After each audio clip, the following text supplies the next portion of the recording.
Lunia lunaeque, odie corrigimus probationem ciceroniana. Buenos días a todos. Vamos a corregir el examen de latín que hicimos el otro día. En primer lugar, lo que tenemos que tener bien claro es el contexto en el que se desarrolla el texto. Es un fragmento del primer discurso contra Catelina que Cicerón pronunció el día 8 de noviembre del año 63 a.C. en el templo de Júpiter Stator. Las sesiones del Senado no siempre se realizaban en la curia, sino que se podían realizar también en distintos templos de la ciudad de Roma. Dicho esto, aquí tenéis una imagen donde podéis ver la situación del lugar donde estaba el templo de Júpiter Stator, en una zona de Roma llamada el Campus Flaminius. Bueno, situación. Catelina se había presentado en 2 ocasiones a las elecciones al cargo de cónsul, y en las 2 fue derrotado. Por ese motivo, Catelina, desesperado por alcanzar el poder, decide dar un golpe de mano, un golpe de Estado. Para ello va a utilizar 2 medios de acceder al poder.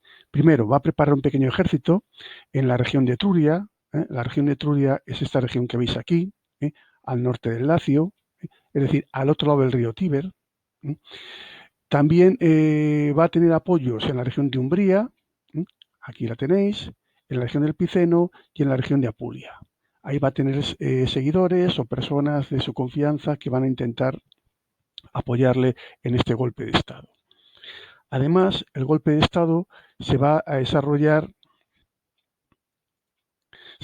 también dentro de la ciudad de Roma. Dentro de la ciudad de Roma, Catelina estaba rodeado de un grupo de partidarios, muchos de ellos jóvenes nobles romanos venidos a menos o arruinados, y entre ellos destacan Cornelio Cetego, Cornelio Léntulo y Marco Leca, del cual hablaremos luego y que aparece en el texto. Con ellos, en Roma, ¿qué pretendía? Pretendía dar muerte a Cicerón y a los principales líderes políticos del Senado para provocar un caos organizativo y, aprovechándose de ese caos, quemar las propiedades de estos cónsules, de estos nobles, y aprovechando esa confusión que se introdujera el ejército que tenía preparado en Etruria. Pero Cicerón, que en el año 63 era cónsul, se entera de estos planes de Catilina y convoca una sesión en el Senado. Para sorpresa de todos, el propio Catilina se presenta a ella y entonces Cicerón, al mismo tiempo que va a revelar los planes de Catilina, hace un ataque personal, cruel y duro contra él, que es lo que vamos a ir viendo. Bueno, este primer discurso contra Catelina tiene varias partes. Una parte introductoria, que es el exordio, donde podéis ver cómo increpa a Catelina, le hace ver que conoce sus planes y que está vigilante para pararlos. Muestra quienes colaboran con Catelina, hace referencia a Manlio, que es quien está en Etruria, a Marco Porcio Leca, que es un noble romano adinerado que ofrece su casa como lugar de reunión de la conjuración, y luego a partir de ahí Cicerón empieza a argumentar, y argumentar qué es lo que pide, que Caterina tiene que salir de la ciudad, razones, porque todos lo detestan, porque sus planes son conocidos, porque el Senado no lo quiere dentro de él, porque la patria tiembla de horror ante los planes que él tiene, porque es odiado por los ciudadanos y por lo tanto lo mejor para él y para todos es que se marche de Roma, que salga desterrado. Y Cicerón como cónsul intenta justificar su conducta, su actuación.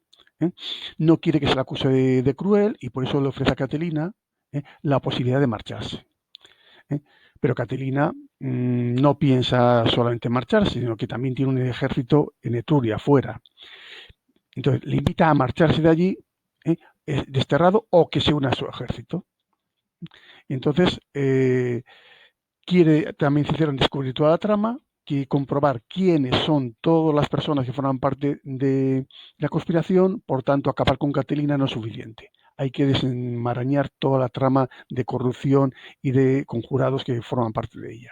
Al final del discurso, que la parte llamada peroratio, peroración, Cicerón invoca a Júpiter Stator para que salga de la ciudad, y desea que en la ciudad solamente queden los buenos ciudadanos, que los malos se marchen. Es decir, Catilina y todos sus acompañantes. Bueno, el texto que os proponía era este. Un texto que ya ha caído en la EBAU. Por lo tanto, no es un texto que digáis, he buscado un texto, es un texto rebuscado, difícil. No, no, ha caído ya en la EBAU. Bueno, es un texto que, como siempre os digo, tenéis que mirar el título. El título siempre os va a dar la pauta fundamental del contenido. Vuestra traducción tiene que salir algo parecido a lo que dice el texto del título. Cicerón hace saber a Caterina que conoce sus actividades ilícitas. Dicho de otra manera, Cicerón conoce los planes de Caterina. A continuación, ¿qué hay que hacer? Leer el texto para intentar entenderlo.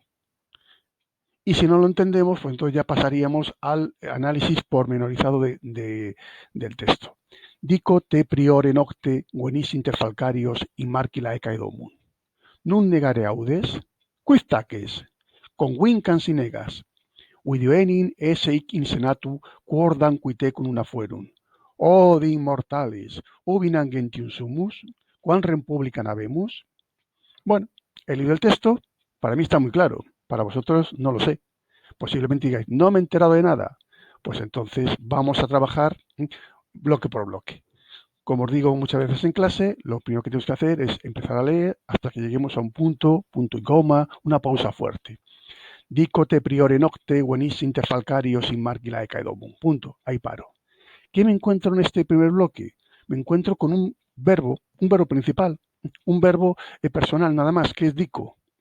Dico es el verbo decir, dico, dicir, dicere, dixi, dictum. Y os tenéis que fijar muchas veces en el significado de los verbos. ¿Por qué? Porque el significado de los verbos nos puede ayudar a reconocer sobre todo oraciones subordinadas completivas. Entonces, dico, significa decir, es un verbo de lengua. Recordad la palabra bilmas, verbos de voluntad, inteligencia, lengua, mandato, afecto, sentido. Si tenéis un verbo que se pueda meter dentro de estos conceptos, puede haber una oración subordinada completiva. Las oraciones subordinadas completivas son de tres tipos: completivas introducidas por una conjunción, completivas de infinitivo o completivas que sirven para hacer una pregunta. Pero generalmente estas preguntas no llevan sin una interrogación, por eso las llamamos interrogativas indirectas. Entonces, dico te priore nocte venisse, interfalcarios in margila ecaedomum. ¿Hay que alguna conjunción? No. ¿Se está haciendo una pregunta? Tampoco. Entonces, de haber una completiva, tiene que ser una completiva de infinitivo. Y si os fijáis, tenemos aquí el infinitivo venisse. Por tanto, ya tengo el primer elemento. Pero tenéis que recordar que para que haya una completiva de infinitivo, normalmente tiene que haber dos elementos. Primero, un infinitivo, que va a funcionar sintácticamente como verbo. Y una palabra que esté en acusativo, ya sea un sustantivo, un pronombre, que va a funcionar como sujeto. Vamos a comprobarlo. Dico te priore venisse interfalcarios in margila ecaedomum. Perdonad un momentito.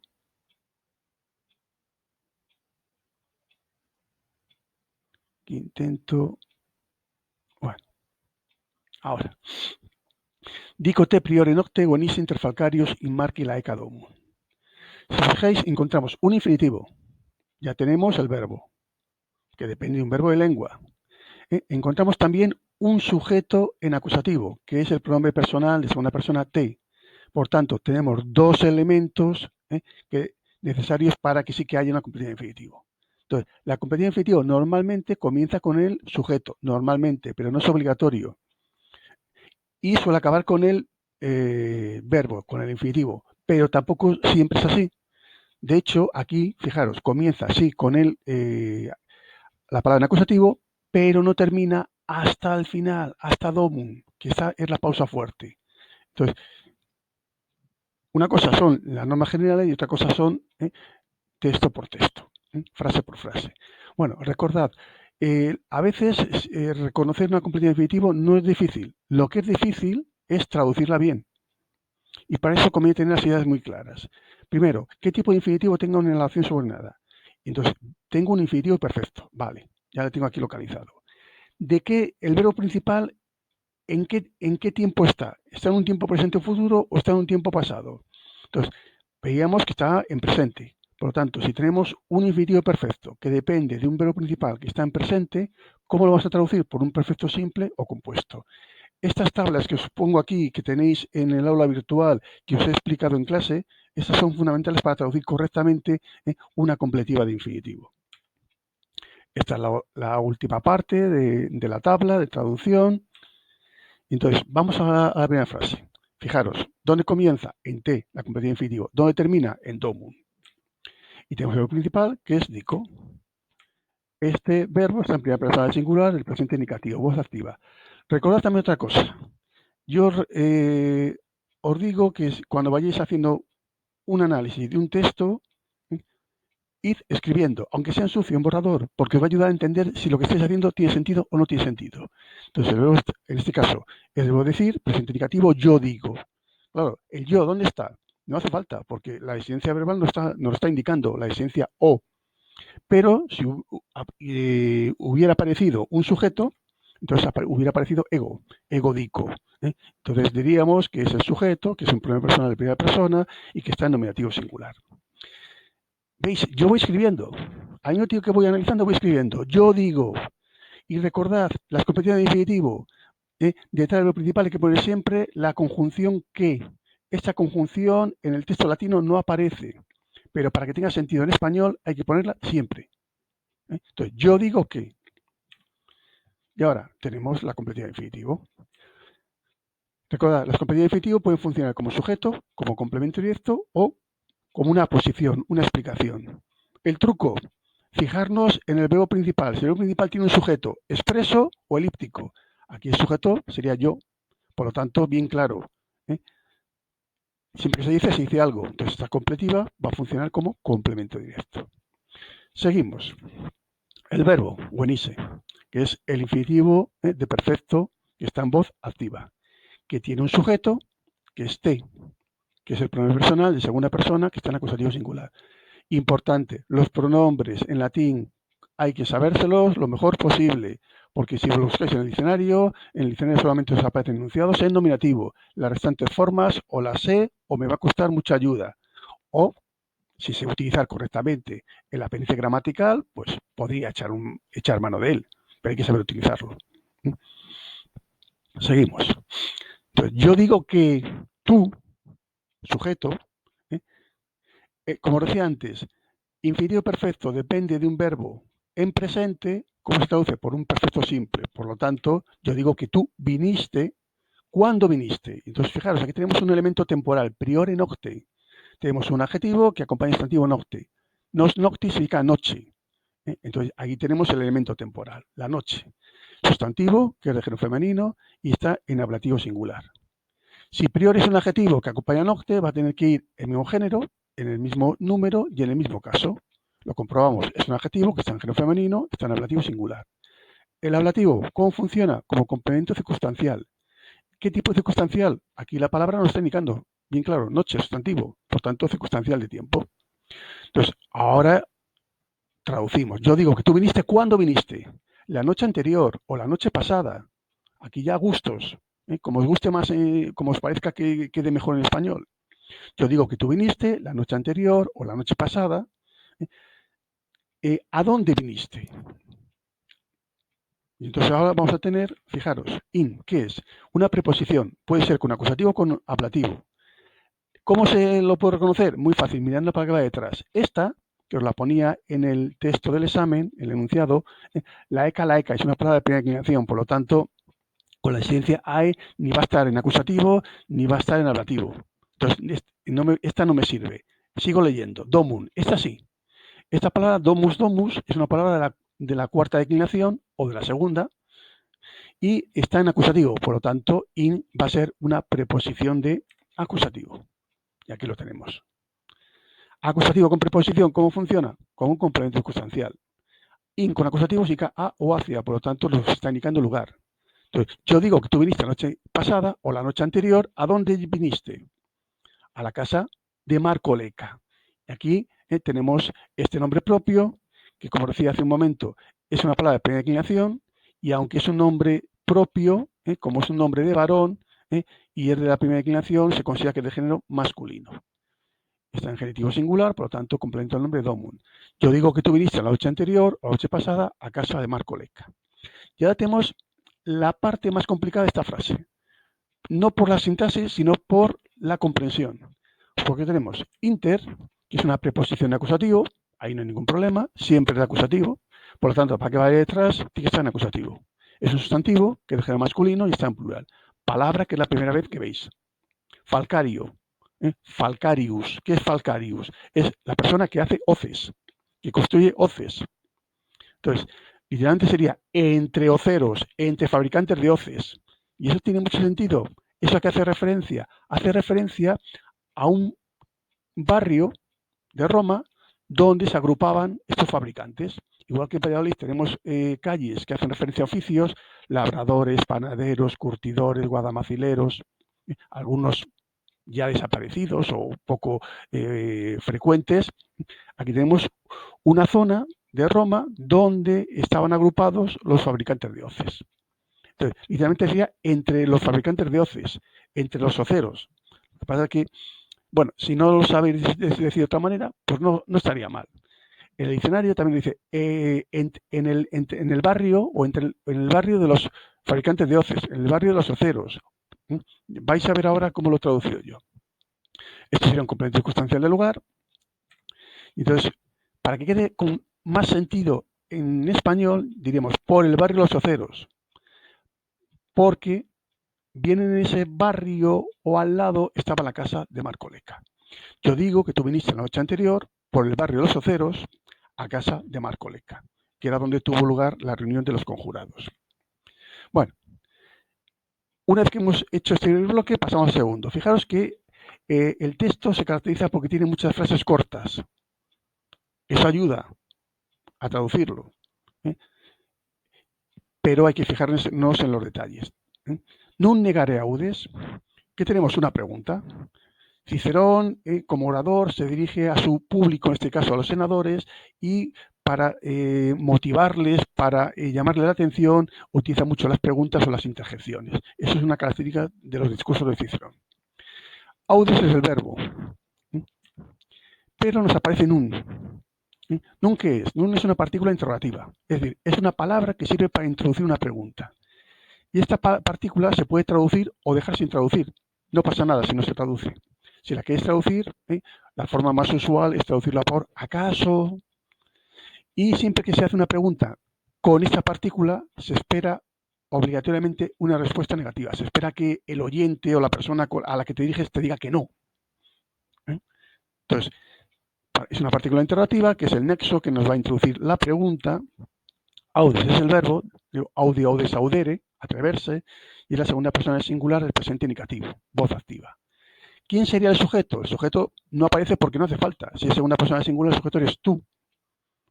Por lo tanto, no hace falta ponerlo. Pero si quisiéramos ponerlo, pondríamos tú, sujeto, pronombre personal de segunda persona, nominativo singular. ¿Acaso te atreves? Fijaros, el nun, si lo quiero traducir, pues por acaso. ¿Acaso te atreves? Y el te aparece ahí, no. Pero en español nos lo pide, porque no la frase que sería una frase un poquito rara. ¿Acaso atreves? ¿Atreves quién? Tú. ¿Acaso te atreves tú? Y atreverse es un verbo transitivo, por tanto que nos puede aparecer un complemento directo. El complemento directo puede ir en latín en acusativo o en infinitivo. Y aquí tenemos un infinitivo de presente, voz activa, que funciona como complemento directo. ¿Acaso te atreves a negarlo? Es lo que le dice Cicerón a Catelina. Pasamos a otra frase muy cortita. Quid taces? Otra pregunta. Entonces, la forma de introducir las preguntas puede ser mediante preposiciones, mediante partículas, mediante adverbios, mediante pronombres interrogativos. Entonces, vamos a ver lo que tenemos aquí. Taques, el verbo, que está en segunda persona, el singular, el presente indicativo, voz activa. Yo taquio, taques, taquere, callarse. Una persona tácita es una persona que es callada. Cuando una persona taciturna, decimos que es una persona callada y a veces huraña, de mal genio, poco sociable. Bueno, lo mismo. El verbo está en una persona singular, por tanto el sujeto está omitido, tú. Pero, igual que antes, si quisiéramos ponerlo, sería tú quid taques tú quid taques. Entonces, pronombre personal es una persona, nominativo singular. ¿El quid qué es? Es un pronombre interrogativo. El diccionario hay que buscarlo por quiz, quid. Aquí tenemos la forma neutra. Quid. Entonces, si es de género neutro, puede ser o nominativo o acusativo. Nominativo no puede ser porque ya hay un sujeto omitido, tú. Entonces, aquí está en acusativo singular. Funciona como complemento directo. Quiz, literalmente, ¿qué callas? ¿Qué te callas? ¿Se podría traducir así? Sí. ¿Queda bien español? Queda un poco raro. Entonces, el quiz tag es también el quiz lo podemos traducir por qué. ¿Por qué? ¿Por qué callas? ¿Por qué te callas? ¿No? Es lo que le está diciendo Cicerón también a Catelina. ¿Acaso te atreves a negarlo? ¿Por qué callas? Entonces, con Wincan si negas. Otra frase corta. Tenemos dos verbos, con Wincan y negas. Entonces, hay dos verbos y dos oraciones. Y aquí está bien claro qué tipo de oración subordinada tenemos. Sí, sí, lo hemos conservado en castellano. Es una conjunción subordinada condicional, por lo tanto, aquí tenemos una oración subordinada condicional clarísima. Con Wincan, el verbo, que es el verbo principal y la oración principal. Que es del verbo con winco, con el morfema a nos está indicando futuro. Por lo tanto, primera persona del singular, del futuro imperfecto indicativo, voz activa. Aquí ocurre lo mismo, el sujeto lo puedo poner o no. No es necesario ponerlo. ¿Por qué? Porque el verbo está en primera persona del singular, el sujeto tiene que ser yo, no puede ser otro. Entonces, si yo lo quisiera poner, yo pondría ego. Sujeto, pronombre personal, primera persona, nominativo singular. Yo convenceré. Pero claro, yo convenceré a quién, a ti. El te aparece no, pero en español está omitido, se sobreentiende. Entonces, para que la frase tenga sentido en español, deberíamos ponerlo. Yo te convenceré a ti, Catelina, le está diciendo Cicerón. Si tú negas, lo mismo, fijaros, aquí el sujeto está omitido, no hace falta, porque negas, vamos a verlo, si es la conjunción sobre una condicional y negas el verbo, está en presente indicativo, segunda persona del singular, voz activa. Entonces, yo te convenceré si tú lo niegas. El lo mismo. Si tú niegas, pero ¿niegas qué? Algo. Entonces, aquí se sobreentiende. Entonces, si tú lo niegas. Bueno, y ahora pasamos a la frase que es un poquito más complicada del texto. Un poquito más complicada, porque es más larga. Pero de dificultad no tiene mucha. Video enin esse hic insenatu quorsdan quite cun una fueron. Aquí nos encontramos con dos verbos, video, que tenéis aquí marcado, y fueron. Por lo tanto, hay dos oraciones. Eso lo tenemos que tener bien claro. Y fijaros, el qui, que es un pronombre relativo, por lo tanto, tendremos una oración subordinada relativo bien clara, que empieza en qui y acaba en fueron. Y luego nos quedaría todo lo demás. Video enin esse hic insenatu quordan. Quordan sería el antecedente de qui. Entonces, vamos a ver el verbo video. ¿Qué es? El video es el verbo ver. Video, videre, video, wisum. Recordad siempre la palabra bilmas, verbos de voluntad, inteligencia, lengua, mandato, afecto, sentido. Si eso lo tenéis bien claro, cuando veis un verbo que se puede meter dentro de esta palabra, en este caso ver es un verbo de sentido, el sentido de la vista, nos podemos encontrar oraciones subordinadas completivas. Lo mismo que antes, las completivas pueden ser introducidas por conjunción. ¿Hay aquí alguna conjunción? No. ¿Estamos haciendo alguna pregunta? No. Por tanto, interrogativas indirectas no. Entonces, si hay una completiva, tiene que ser una completiva de infinitivo. Vamos a comprobarlo. Para que haya una completiva de infinitivo, tiene que haber un infinitivo y un sujeto en acusativo. Y aquí me encuentro con que tenemos ese, el infinitivo, de presente activo del verbo sun, y tenemos una palabra que está en acusativo, que es quordan. Por lo tanto, sí que tenemos los dos elementos necesarios para que haya una completiva de infinitivo. ¿Dónde comienza? Normalmente en el sujeto. Pero fíjate, el sujeto lo tenemos en este caso al final, casi. Y el infinitivo al principio. Entonces, en este caso, la completiva de infinitivo empieza en S y aparentemente acaba en quordan. Aparentemente, digo, ¿por qué? Porque, como decía antes, el qui es un pronombre relativo, se introduce una acción subordinada relativo. ¿Quién es el antecedente de qui? Quordan. Por lo tanto, esta oración subordinada relativo está dentro de la completiva de infinitivo, que empezará en S y acabará en fueron. Y dentro de ella tenemos qui tecun una fueron, que es la oración subordinada relativo. Recordad, dentro de una oración subordinada puede aparecer otra u otras más. Eso tampoco es raro en los textos latinos. Bueno, si no nos acordamos de cómo hay que traducir una completiva de infinitivo, otra vez os voy a poner el esquema. En este caso tenemos un infinitivo de presente. que depende de un verbo en presente. Por lo tanto, ¿cómo voy a traducir ese infinitivo? Por un presente de indicativo o subjuntivo, como mejor me quede en castellano, como mejor me quede en español. Y eso es la forma de traducirlo. Bueno, pasamos al análisis, marcamos dónde comienza la acción subordinada, dónde termina, decimos que es una completiva de infinitivo. Recordad, infinitivo, complemento infinitivo, función de sujeto, complemento directo o aposición, explicación. El truco, vamos al verbo principal. ¿El verbo principal tiene un sujeto? Sí. ¿Por qué? Porque video, lo vamos a ver, está en primera persona singular. Entonces el sujeto será yo. Entonces, siempre que se ve algo. Entonces, el verbo ver nos pide un complemento directo. Entonces, bien claro, esta complemento infinitivo va a funcionar de complemento directo. Y dentro de ella, como decía antes, hay una oración sobre el relativo introducida por el pronombre relativo qui, cuyos verbos fueron. Bueno, Quidio enin sería la oración principal. Y aquí tenemos que recordar una cuestión práctica. Esta palabra enin es una conjunción coordinada explicativa. Pues, en efecto, ciertamente, se puede traducir de todas esas maneras. Que tiene una particularidad, y es que nunca aparece al principio de la frase. Esta debería estar aquí. Pero en latín, esta conjunción coordinada nunca la vais a encontrar al principio de la frase. La vais a encontrar o bien, como veis, en segundo lugar de la frase, o incluso a veces puede ir más lejos todavía. Entonces, pero a la hora de traducirlo, lo vamos a traducir siempre al principio. Entonces, tengo el verbo, video, que es primera persona singular del presente indicativo, post activa, cuyo sujeto sería ego, otra vez, aquí lo tenéis, y el enin, que es la conjunción coordinada explicativa. Como decía, el enin, esto lo voy a poner siempre al principio. Entonces, yo diría, pues veo, como lo voy a introducir en el complemento definitivo, detrás del verbo principal que hay que poner la conjunción que en el texto latino, vuelvo a decir, nunca aparece. Pues veo que ahora tenemos la completiva de infinitivo, cuyo verbo es el infinitivo S, infinitivo de presente del verbo sum, que está en voz activa. Bueno, ¿quién es el sujeto? Cuordan, que es un pronombre definido, que es de género masculino y que está en acusativo plural. Este pronombre definido en el diccionario lo tienes que buscar con la forma cuidan. Cuidan, cuaedan, cuodan. Vuelvo a deciros lo que repetí antes. Los pronombres hay que conocerles bien. ¿Por qué? Porque en el diccionario solamente aparecen enunciados en nominativo. Y por tanto, el resto de las formas no nos aparecen. Las tenemos que saber. Las tenemos que saber reconocer y formar. Entonces, pues veo que, aquí tenemos la opción principal, sujeto. Algunos, cuidan, cuidan, cuodan, significa alguno o alguna. Algunos, el verbo significa ser o estar. Entonces aquí lo vamos a traducir por estar. Pues veo que están algunos, que algunos están. Fijaros que yo en este caso he cambiado el orden.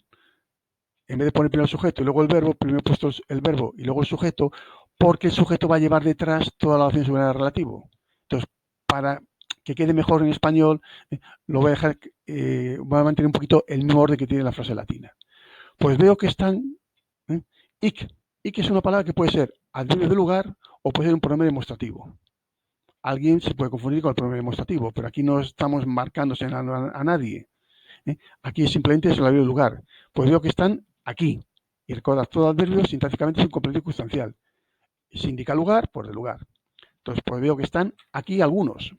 Pero es aquí, para el lector o el oyente, si no damos una explicación complementaria, no sabemos a qué se refiere, en qué sitio, en qué lugar se encuentra.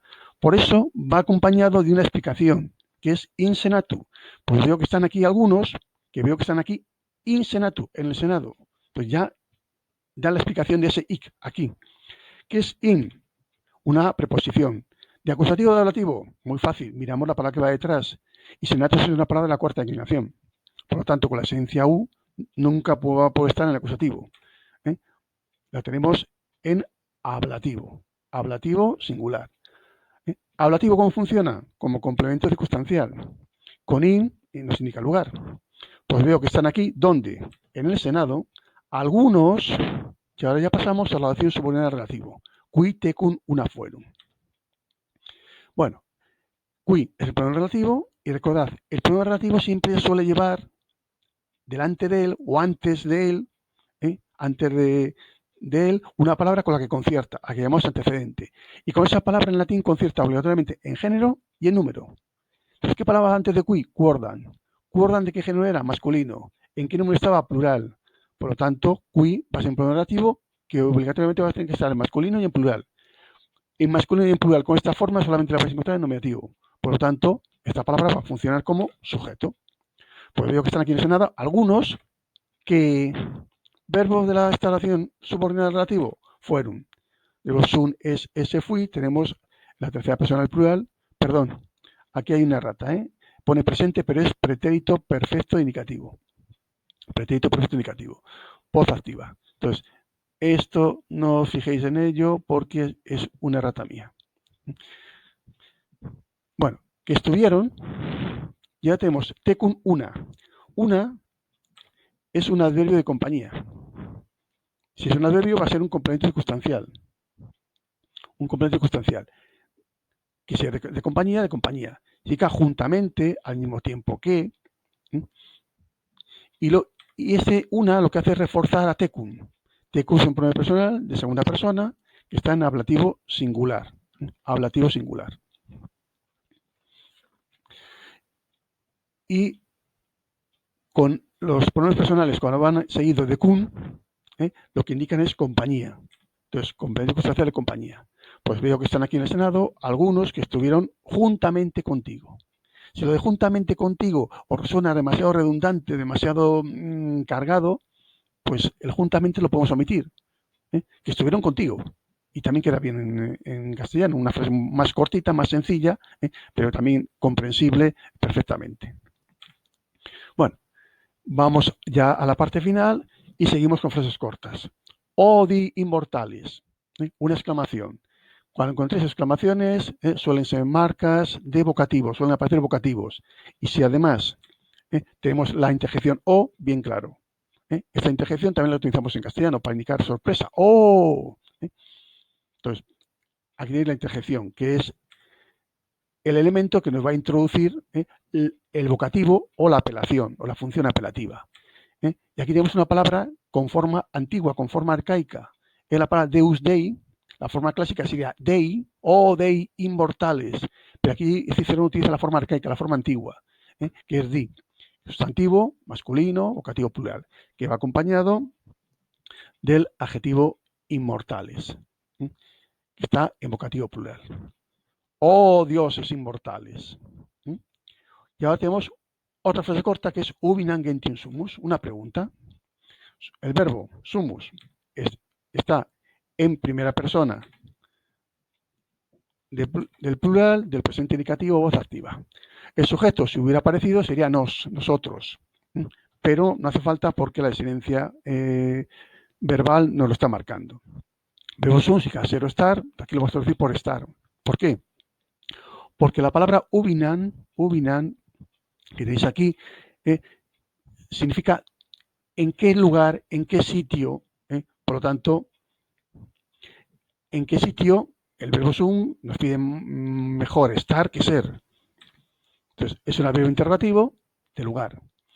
Entonces, esta palabra sirve para introducir la pregunta y como son adverbios, sintácticamente será un complemento circunstancial. Y como es del lugar, por del lugar. Entonces, ¿entre qué gentium? Gentium significa gente, pueblo, personas, tiene muchos significados en latín. Gentium es una palabra de tercera declinación. Y aquí tiene la esencia ium.